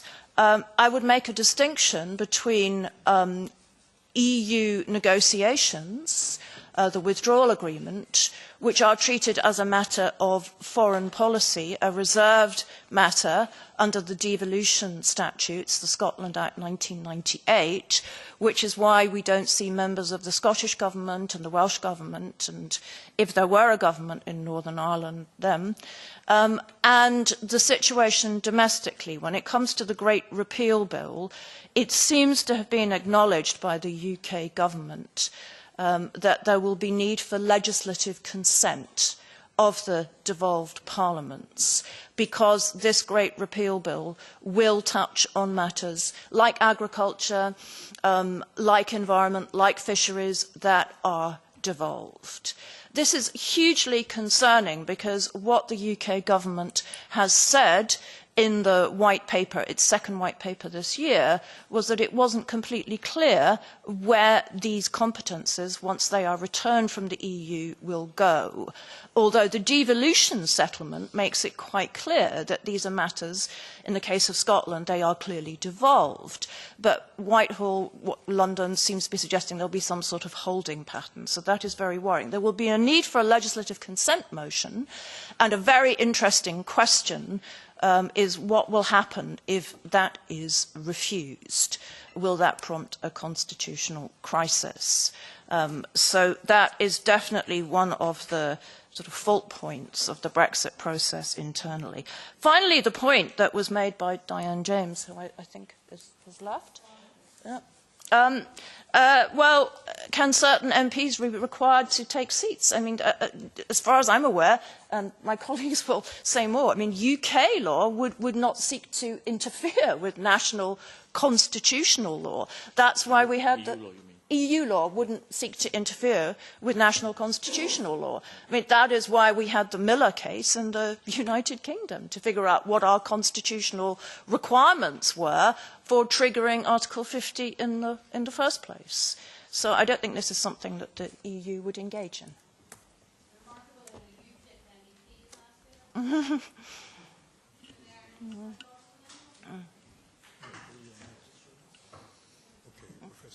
Okay.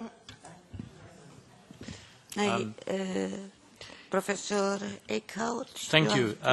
On the question of an earlier agreement on citizens' rights and nothing is agreed until everything is agreed, I mean, as a matter of law, I can't quite see why it would not be possible to actually have a draft early agreement on this between the two sides and to start provisionally applying that particular agreement by way of domestic implementation in the United Kingdom and in the European Union. Certainly under European Union law it's possible to have the provisional application of an agreement before it's finally concluded. The normal practice is to have a full agreement and start applying that provisionally, but I can't see really any legal obstacles to making an agreement on those rights and start implementing that whilst awaiting the conclusion of the remainder of the negotiations. The single agreement with the dual legal basis and member states' approval, would that not then require member states' approval?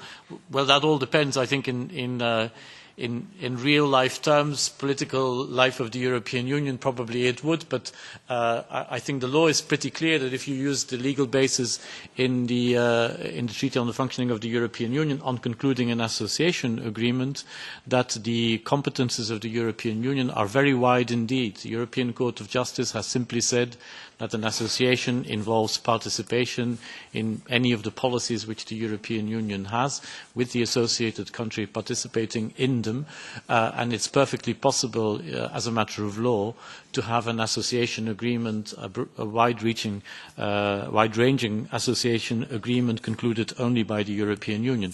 But the practice is very different. The practice is for these association agreements to always be mixed agreements. But as a matter of law, that's not really required. The role of the European Court of Justice in relation to opinions has always bothered me, but there have been cases where the Court has been asked for an opinion on an envisaged agreement, and the institutions, I forget the exact case, but the institutions had proceeded with the conclusion. No, another one, I think. Had proceeded with the conclusion. And and so the court said the opinion is no longer admissible because it's no longer an envisaged agreement.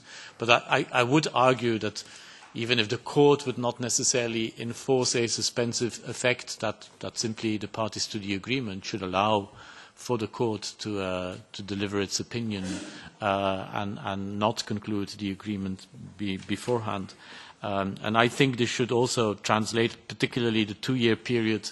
I think there's a way of reading Article 50 to say that the 2-year period as a cut-off point only applies where actually it is clear that there is no agreement, there is no deal, because it says, like, failing an agreement. I think if you have a negotiated agreement which has not entered into force yet because it still has to be formally approved on all sides, that should really be able to suspend the 2-year period, because otherwise it's really a guillotine effect of Article 50, which I'm not sure was ever intended. I think the 2-year period is there to protect the unilateral decision of the exiting member state to always be able to leave the European Union, even if there is no agreement. But if you do have a negotiated agreement, I think those matters are different.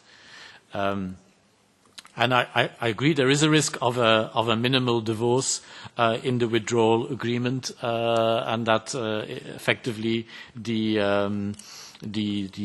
consent of the European Parliament would be a fairly limited one to just and of national parliaments potentially to a kind of limited settlement, and I agree that's a democratic problem. On acquired rights and the right to vote in municipal elections and whether this is a violation of fundamental rights, I think it's probably difficult to argue under the European Convention on Human Rights, but I admit I haven't really looked into the matter in any depth to say that the loss of that right to vote as such, as a result of exit from the European Union, that would necessarily violate human rights. I do have to say that we have thought a little bit about how the question of acquired rights does have a human rights dimension, which I think here is really very unique. So it's difficult to look for any precedent, because there are no precedents of people having sort of built their lives, moving to another member state, and then 1, 2, 20, 30 years later being faced with the fact that that country leaves the European Union and all the rights are lost. So there certainly are, in our view, human rights issues with a sort of Brexit model or an exit model, which would mean that your rights to employment, your rights to non-discrimination, your rights to family reunification would all suddenly be lost. I could see both the Court of Human Rights and the European Court of Justice deciding that that's not permissible. On UK participation in European Parliament elections, if the period is extended, I mean that's uncharted territory, but I think it should be. I mean, we have seen so many decisions by the European Council over the years in difficult crises and political circumstances, which I think could all be open to some kind of challenge on the purity of the law, I personally would think that it should be possible for the European Council to extend the negotiation period and decide that there will not be an election in the United Kingdom for the next European Parliament, because at any rate the United Kingdom would leave the European Union. Query whether that would be challengeable anywhere, but I think we have seen worse decisions than that by the European Council over the years. And automatically leaving the European Economic Area, I know there is academic opinion out there which says that if the UK doesn't withdraw from the European Economic Area expressly, that it remains a party to it. I'm not convinced by that, but I do see a general problem there also with many other international agreements which the EU has concluded, which effectively cannot continue to be applied in the United Kingdom when it's no longer a member state, but also really call for a decision to withdraw or to renegotiate, and that's all part of the Brexit agenda, I think. And the question by the chair on stopping the clock, I assume that mainly refers to the issue of the revocability of the Article 50 notification.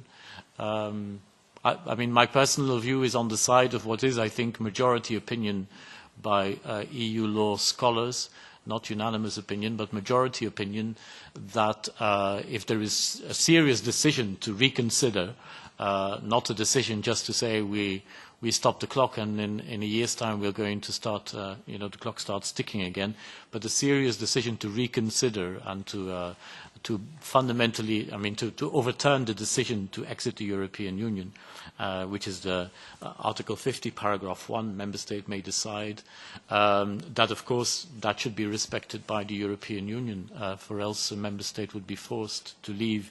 So the whole concept of Article 50 is that a member state has a right to decide in accordance with its constitutional requirements to leave, which kind of reflects the respect which the European Union has for democracies at the national level and constitutional rules at the domestic level. So if there was a second referendum or even an act of parliament which said that Brexit is no longer happening, I think the clock would be stopped. We would have to throw the clock out again, basically.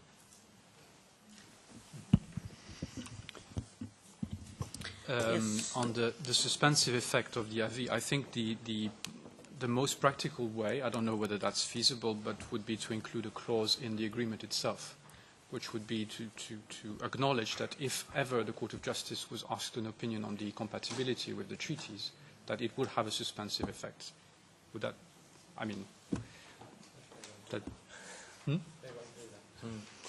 On citizens' rights, what about unilateral declarations on both sides that they will, or an exchange of letters even?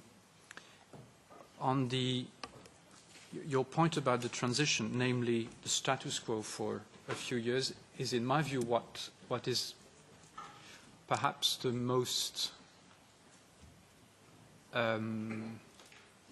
desirable transition, if we think of all the other principles which have been set out in the guidelines in terms of preserving the integrity of the EU legal order, the principle of autonomy of decision-making, the Court of Justice. I think we would run into all sorts of troubles if we crafted transitional periods which would not entail the full application of the acquis and the monitoring and judicial control that goes along with it. The big question, of course, is whether, if it is regarded as a transitional period, namely as a period starting after the UK has formally withdrawn, then the issue of participatory right will arise. Can we assume that in the context of a transitional period, the UK would keep its participatory right? My personal feeling is that it should not happen. It should be treated as a bit like the candidate countries having signed the accession treaty with the EU. They would have an observer status in the Council, Parliament and Commission. The question is whether that also is the case at the Court of Justice. Maybe a differentiated arrangement. I think keeping a judge and perhaps an advocate general might be a desirable flexible arrangement for the purpose of ensuring the legitimacy of that arrangement. On the issue of dual legal basis, as much as I subscribe to what Pete has said, I mean, there is still a big difference between the Article 50 agreement and the association agreement. An association agreement requires unanimity. It means that member states would recover their veto right on the transitional arrangement, and I think that would be a problem. And we have case law to support the notion that in case of this kind of incompatibility, then the two legal bases should be separate. On the reference to Article 3, Paragraph 5 and Article 8, I think was a very interesting reference. I think this is part of the constitutional context in which the negotiators operate. I mean, this is an illustration of the kind of provisions the negotiators have to keep in mind when negotiating the withdrawal agreement. Article 8 is definitely a relevant provision because the moment the UK withdraws from the EU, it will fall into the category of neighbouring states with which the EU is now mandated since the Lisbon Treaty to entertain special relationship with a particular objective. So clearly these articles, which are indeed mentioned in the preamble of the resolution of the European Parliament, are of importance in framing the negotiations, both the negotiation of withdrawal and the future negotiations of a future agreement. If the UK stays longer, would it still be entitled to have MEPs? I think it depends on the UK. I mean, the UK did not want to hold the presidency of the Council by informing the Council that it would no longer organise it. I mean, it could happen that the UK say, well, you know, we stay on, but we are not going to organise these European elections. And by the way, who will go for a campaign if, you know, it is for 1 year in the European Parliament and then say bye? But if the UK wants to do it, why not? I would actually contend that if the UK remains a member state for a few more years because Article 50's two-year time limit is extended, then it is a member state and therefore should have the right to organise European elections. But indeed, obligation.